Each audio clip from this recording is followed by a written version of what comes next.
ನಮಸ್ಕಾರ ಎಲ್ಲರಿಗೂ. ಕಥಾಲೋಕ ಕಥೆಗಳ ಸಂಗ್ರಹ. ನೀವು ನಮ್ಮ ಚಾನಲಿಗೆ ಹೊಸಬರಾಗಿದ್ದರೆ ಸಬ್ಸ್ಕ್ರೈಬ್ ಮಾಡಿ, ನಮ್ಮ ಕಥೆಗಳ ಪಯಣದಲ್ಲಿ ಪಾಲ್ಗೊಳ್ಳಿ. ಬನ್ನಿ ಇಂದಿನ ಕಥೆಯನ್ನು ಪ್ರಾರಂಭಿಸೋಣ. ಮುತ್ತಿನ ಹಾರ ಭಾಗ 13. ಶಕುಂತಲಾ ಮನೆಯಿಂದ ಬಂದ ಸಂದೀಪ್ಗೆ ಏನೋ ಒಂಥರ ಖುಷಿ ಸಿಕ್ಕಿತ್ತು. ಶಕುಂತಲಾ ಹತ್ತಿರ ಎಲ್ಲೋ ಅಪರೂಪಕ್ಕೊಮ್ಮೆ ಫೋನಿನಲ್ಲಿ ಮಾತನಾಡುತ್ತಿದ್ದ. ಆದರೂ ಅವಳನ್ನು ಭೇಟಿಯಾಗಿದ್ದು ಅವನಿಗೆ ಏನೋ ಹಿತ ಎನಿಸಿತ್ತು. ಹಾಂ, ನಮ್ಮ ಶಾಕು ಕೂಡ ಪ್ರಾರ್ಥನಾ ಆಫೀಸಲ್ಲೇ ಅಲ್ವಾ ಕೆಲಸ ಮಾಡ್ತಾ ಇರೋದು. ಪ್ರಾರ್ಥನಾಗೆ ಇದನ್ನು ಹೇಳಬೇಕು. ತಕ್ಷಣ ಫೋನ್ ಮಾಡಿದ. ಪ್ರಾರ್ಥನಾ ಆಫೀಸಿನಲ್ಲಿ ಇದ್ದಳು. ಫೋನ್ ಸ್ಕ್ರೀನಿನ ಮೇಲೆ ಸಂದೀಪ್ ಹೆಸರನ್ನು ನೋಡಿ ಒಂದು ಕ್ಷಣ ಯೋಚಿಸಿ ನಂತರ ಫೋನ್ ರಿಸೀವ್ ಮಾಡಿದಳು. ಅತ್ತ ಕಡೆಯಿಂದ ಸಂದೀಪ್, ಹಲೋ ಪ್ರಾರ್ಥನಾ, ಬ್ಯುಸಿ ಇದೆಯಾ ಎಂದು ಕೇಳಿದ. ಆಫೀಸ್ನಲ್ಲಿದ್ದೀನಿ, ಏನಂತ ಹೇಳಿ ಸಂದೀಪ್, ಪರವಾಗಿಲ್ಲ ಎಂದಳು ಅವಳು. ಏನಿಲ್ಲ, ಇವತ್ತು ಸಂಜೆ ಫ್ರೀ ಇದ್ದರೆ ಮೀಟ್ ಆಗೋಣ ಅಂತ ಕೇಳೋಕೆ ಕಾಲ್ ಮಾಡಿದೆ ಎಂದ. ಅವಳಿಗೆ ಕೆಲಸ ಮಾಡಿದರೆ ಕೈ ತುಂಬ ಕೆಲಸವಿತ್ತು. ಆದರೆ ಅವನನ್ನು ಭೇಟಿಯಾಗಬೇಕೆಂದು ಅವಳು ಅಂದುಕೊಂಡರೆ ಫ್ರೀ ಟೈಮ್ ಮಾಡಿಕೊಳ್ಳಲು ಸಾಧ್ಯವಿತ್ತು. ಯಾಕೋ ಅವಳಿಗೆ ಅವತ್ತು ಅವನ ಜೊತೆ ಮಾತನಾಡುವ ಮನಸ್ಸು ಇರಲಿಲ್ಲ. ಆದರೆ ಅವನಿಗೆ ಬೇಜಾರು ಮಾಡುವುದು ಬೇಡ ಎಂದು, ಇವತ್ತು ನಾನು ಸ್ವಲ್ಪ ಬ್ಯುಸಿ ಇದ್ದೀನಿ, ನಾಳೆ ಸಂಜೆ ಓಕೆನಾ ಅಂತ ಕೇಳಿದ್ಲು. ಓಕೆ, ಸರಿ ಸರಿ, ಪರವಾಗಿಲ್ಲ ಎಂದಿದ್ದ ಸಂದೀಪ್. ಪ್ರಾರ್ಥನಾ ನಿಟ್ಟುಸಿರು ಬಿಟ್ಟಿದ್ದಳು. ಸಂದೀಪ್ ಪ್ರತಿ ಸಲ ಪ್ರಾರ್ಥನಾಳ ಹತ್ತಿರ ಮಾತನಾಡಿದ ನಂತರ ಅವನ ಮನಸ್ಸು ಏನೋ ಒಂದು ಮೌನಕ್ಕೆ ಶರಣಾಗಿ ಯೋಚನೆ ಮಾಡಲು ಶುರು ಮಾಡುತ್ತಿತ್ತು. ಅವನಿಗೆ ಪ್ರಾರ್ಥನಾ ಮನಸ್ಸಿನಲ್ಲಿ ಏನಿದೆ ಎಂದು ಅರ್ಥ ಮಾಡಿಕೊಳ್ಳಲು ಸಾಧ್ಯವಾಗುತ್ತಿರಲಿಲ್ಲ. ಯಾವಾಗಲೂ ಚುಟುಕು ಉತ್ತರವನ್ನೇ ನೀಡುತ್ತಿದ್ದಳು. ಅವಳಿಗೆ ತಾನು ನಿಜವಾಗಿಯೂ ಇಷ್ಟವಾಗಿದ್ದೀನಾ ಅಥವಾ ಮದುವೆಯೇ ಇಷ್ಟ ಇಲ್ಲವಾ ಏನೆಂದು ಅವನಿಗೆ ಅರ್ಥವಾಗುತ್ತಿರಲಿಲ್ಲ. ಈಗಾಗಲೇ ಅವನು ಅವಳಿಗೆ ಈ ಪ್ರಶ್ನೆಯನ್ನು 2 ಬಾರಿ ಕೇಳಿದ್ದರೂ ಅವಳಿಂದ ಧನಾತ್ಮಕ ಉತ್ತರವೇ ಸಿಕ್ಕಿದ್ದರೂ ಅವನ ಮನಸ್ಸಿಗೆ ಸಮಾಧಾನ ಆಗಿದೆ ಎಂದು ಅನಿಸುತ್ತಾ ಇರಲಿಲ್ಲ. ಮದುವೆ ಅನ್ನುವುದು ದೊಡ್ಡ ಜವಾಬ್ದಾರಿ. ಅದರಲ್ಲೂ ಹಿರಿಯರು ನಿಶ್ಚಯ ಮಾಡಿದ ಮದುವೆ ಎಂದರೆ ಒಬ್ಬರಿಗೊಬ್ಬರು ಅರ್ಥ ಮಾಡಿಕೊಳ್ಳಲು ಸಮಯ ಬೇಕಾಗುತ್ತದೆ ಎಂದು ಯೋಚಿಸಿ ಸುಮ್ಮನಾಗಿದ್ದ ಅವನು. ರಾತ್ರಿ 10 ಗಂಟೆ. ಸಂದೀಪ್ ಬೇಗ ಊಟ ಮುಗಿಸಿ ಬಂದು ಅವನ ಚಿನುಕುರುಳಿಗೆ ಕಾಲ್ ಮಾಡಿದ. ಕಾಲ್ ಕನೆಕ್ಟ್ ಆಗಿದ್ದೆ. ಏನು ತಪ್ಪಾಗಿ ಕಾಲ್ ಕನೆಕ್ಟ್ ಆಗಿದೆ ಅನಿಸ್ತಿದೆ, ರಾಂಗ್ ನಂಬರಾ ಎಂದು ಧ್ವನಿ ಬಂತು. ಹೇಯ್ ಚಿನ್ಕುರುಳಿ, ಯಾಕೆ ಹಾಗೆಲ್ಲ ಹೇಳ್ತೀಯಾ? ನನಗೇನು ನನ್ನ ಚಿನ್ಕುರುಳಿ ನೆನಪಿರಲ್ಲ ಅಂದ್ಕೊಂಡಿದ್ಯಾ? ಏನೋ ಈ ಸ್ಟ್ರೆಸ್ಫುಲ್ ಲೈಫಲ್ಲಿ ಕಾಲ್ ಮಾಡಿಲ್ಲಪ್ಪ, ಅರ್ಥ ಮಾಡ್ಕೋಬೇಕು ಎಂದಿದ್ದ ಸಂದೀಪ್. ಹೌದೌದು, ನಿನ್ನ ಸ್ಟ್ರೆಸ್ಫುಲ್ ಲೈಫಲ್ಲಿ ಒಂದು 5 ನಿಮಿಷ ಫೋನ್ ಮಾಡಿ ಮಾತಾಡೋವಷ್ಟು ಟೈಮ್ ಇಲ್ಲ ಅಲ್ವಾ ಎಂದಳು ಅವಳು. ಆಯಿತು ಆಯಿತು, ತಪ್ಪಾಯಿತು, ನಂದೇ ತಪ್ಪು, ಕ್ಷಮಿಸು ಮಹಾತಾಯಿ. ಈಗ ಇದನ್ನೇ ಹೇಳ್ತಾ ಇರಬೇಡ. ಹೇಳು, ನೀನು ಹೇಗಿದೆಯಾ? ಹೇಗಿದೆ ಲೈಫು ಈಗ? ನಮ್ಮೆಲ್ಲರನ್ನ ಬಿಟ್ಟು ಅಷ್ಟು ದೂರ ಹೋಗಿ ಸೆಟ್ಲಾಗ್ಬಿಟ್ಟಿದೀಯಾ ಎಂದ.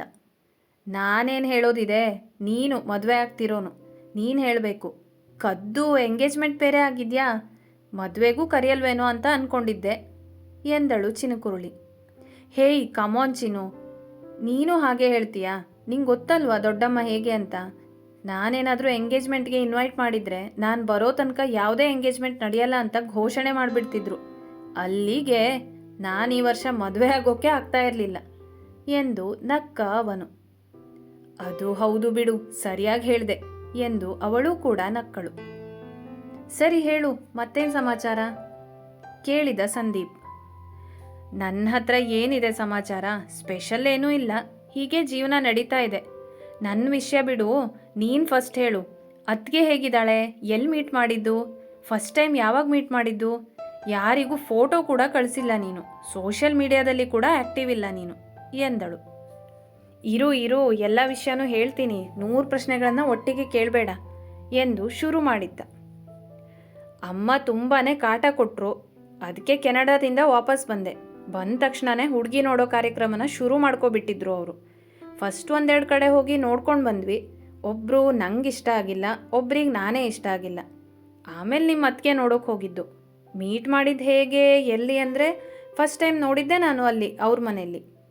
ನೋಡಿದ ತಕ್ಷಣವೇ ಇಷ್ಟ ಆಗೋವಂಥ ಸೌಂದರ್ಯನೇ, ಆದರೆ ಅದೊಂದೇ ಮುಖ್ಯ ಅಲ್ಲ ಅಲ್ವಾ. ಸೊ ಮಾತಾಡಿದೆ. ತುಂಬ ಪ್ರಿನ್ಸಿಪಲ್ಸ್ ಇರೋ ಹುಡುಗಿ, ನಂತರನೇ. ಆದರೆ ಮಾತು ಸ್ವಲ್ಪ ಕಡಿಮೆ, ಸ್ವಲ್ಪ ಅಲ್ಲ ತೀರಾ ಕಡಿಮೆ. ಕೇಳಿದ್ದಕ್ಕಷ್ಟೇ ಉತ್ತರ ಕೊಡೋದು. ಅದೇನು ಪರವಾಗಿಲ್ಲ, ಅವಳ ಪಾಲಿನ ಮಾತನ್ನು ನಾನೇ ಆಡ್ತೀನಲ್ವಾ. ಸೊ ಅಲ್ಲಿಗೆ ಸರಿ ಹೋಗುತ್ತೆ ಅನಿಸ್ತು. ಹಾಂ, ಮತ್ತೊಂದು ವಿಷಯ, ಅವಳಿಗೆ ನಮ್ಮೂರು ಬಿಟ್ಟು ಹೋಗೋಕ್ಕೆ ಇಷ್ಟ ಇಲ್ಲ ಅಂತೆ. ಊರಲ್ಲೇ ಸೆಟ್ಲ್ ಆದರೆ ತುಂಬ ಖುಷಿ ಅಂತ ಅಂದ್ಲು. ಅದರಲ್ಲೂ ಸೇಮ್ ನನ್ನ ಥರನೇ ಯೋಚನೆ ಮಾಡ್ತಾಳೆ ಅಂತ ಅನಿಸಿ ತುಂಬಾ ಇಷ್ಟ ಆಗಿಬಿಟ್ಲು. ಇನ್ನೇನು ಮದುವೆ ಆಗೋದು ಅಷ್ಟೇ, ನಂದೇನು ದೊಡ್ಡ ಸ್ಟೋರಿ ಇಲ್ಲ ಎಂದು ಇಷ್ಟುದ್ದ ಮಾತಾಡಿದ್ದ ಸಂದೀಪ್. ಅಬ್ಬಾ, ಇಷ್ಟೊಂದು ಹೇಳ್ಕೊಂಡು ದೊಡ್ಡ ಸ್ಟೋರಿ ಇಲ್ಲ ಅಂತೀಯಲ್ಲ ಅಣ್ಣ. ಆದರೆ ನಿನ್ನ ಮಾತಲ್ಲಿ ಒಂದಂತೂ ಖಾತ್ರಿ ಆಯಿತು, ಅತ್ತಿಗೆ ನಿಂಗೆ ನಿಜವಾಗ್ಲೂ ತುಂಬಾ ಹಿಡಿಸಿದಾಳೆ ಅಂತ. ಹಾಚಿನು ತುಂಬಾ ಹಿಡಿಸಿದಾಳೆ, ಆದರೆ ಕೆಲವೊಮ್ಮೆ ಎಂದು ಸುಮ್ಮನಾಗಿದ್ದ. ಅವನಿಗೆ ಅರ್ಥವಾಗದ ಪ್ರಾರ್ಥನಾಳ ಬಗ್ಗೆ ಯೋಚಿಸಿದ್ದ ಸಂದೀಪ್. ಏನಣ್ಣ ಕೆಲವೊಮ್ಮೆ? ಅದೇನಿಲ್ಲ ಬಿಡು ಚಿನ್ನು.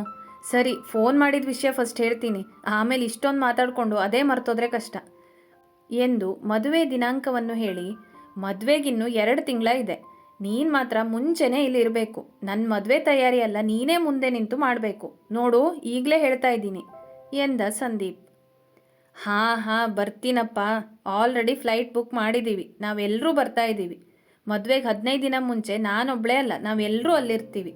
ಅದೆಲ್ಲ ಬಿಡು, ನನಗೆ ಮೊದಲು ಫೋಟೋ ತೋರಿಸು ಅತ್ತಿಗೆದು. ಅಲ್ಲ, ಇಷ್ಟೆಲ್ಲ ಮಾತಾಡಿದ್ವಿ, ಇಷ್ಟೊತ್ತಾದರೂ ಅತ್ತಿಗೆ ಹೆಸರೇ ಕೇಳಿಲ್ಲ ನಾನು ನೋಡು ಎಂದಿದ್ದೆ.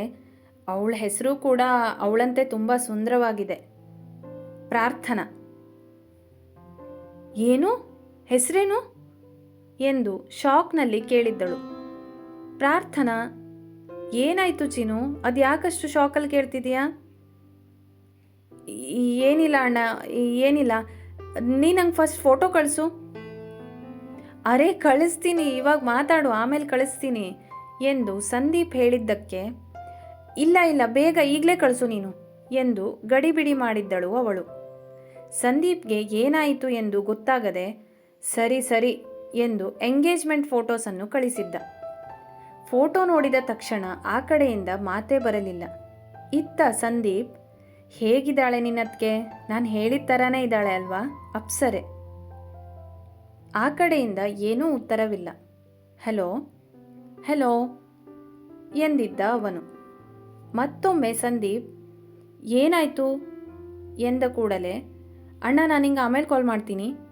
ಹಲೋ ರಾಗಿಣಿ, ಏನಾಯಿತು ಸಡನ್ಲಿ ಎಂದು ಸಂದೀಪ್ ಮತ್ತೆ ಕೇಳಿದಾಗ, ಏನಿಲ್ಲ ಅಣ್ಣ, ಯಾರೋ ಕರೀತಿದ್ದಾರೆ, ನಿಂಗೆ ಆಮೇಲೆ ಕಾಲ್ ಮಾಡ್ತೀನಿ ಎಂದು ಫೋನ್ ಕಟ್ ಮಾಡಿಬಿಟ್ಟಿದ್ದಳು. ಏನು ಹುಡುಗಿನೋ ಏನೋ, ಇಷ್ಟೊತ್ತು ಪಟಪಟ ಅಂತ ಮಾತಾಡ್ತಾ ಫೋಟೋ ಕಳಿಸು ಅಂತ ಕಾಟ ಕೊಟ್ಲು. ಕಳಿಸಿದ ಮೇಲೆ ಏನೂ ಹೇಳದೆ ಹೋದ್ಲು. ವಿಚಿತ್ರ ಹುಡುಗಿರು. ಇರಲಿ, ಆಮೇಲೆ ಮಾತಾಡಿದ್ರಾಯ್ತು, ಆಲ್ರೆಡಿ ಲೇಟಾಗಿದೆ ಎಂದು ಸಂದೀಪ್ ಮಲಗಿದ. ಮುಂದುವರೆಯುವುದು. ಈ ವಿಡಿಯೋ ಇಷ್ಟ ಆಗಿದ್ರೆ ಲೈಕ್ ಮಾಡಿ, ನಿಮ್ಮ ಸ್ನೇಹಿತರೊಂದಿಗೂ ಶೇರ್ ಮಾಡಿ. ಇನ್ನೂ ವಿಧವಾದ ಕಥೆ ಕೇಳಲು ಕಥಾಲೋಕ ಚಾನೆಲನ್ನು ಸಬ್ಸ್ಕ್ರೈಬ್ ಮಾಡಿ ಸಪೋರ್ಟ್ ಮಾಡಿ. ಫೇಸ್ಬುಕ್ ಮತ್ತು ಇನ್ಸ್ಟಾಗ್ರಾಮಲ್ಲಿ ಜೊತೆಯಾಗೋದನ್ನು ಮರಿಬೇಡಿ. Thank you. ಬಾಯ್.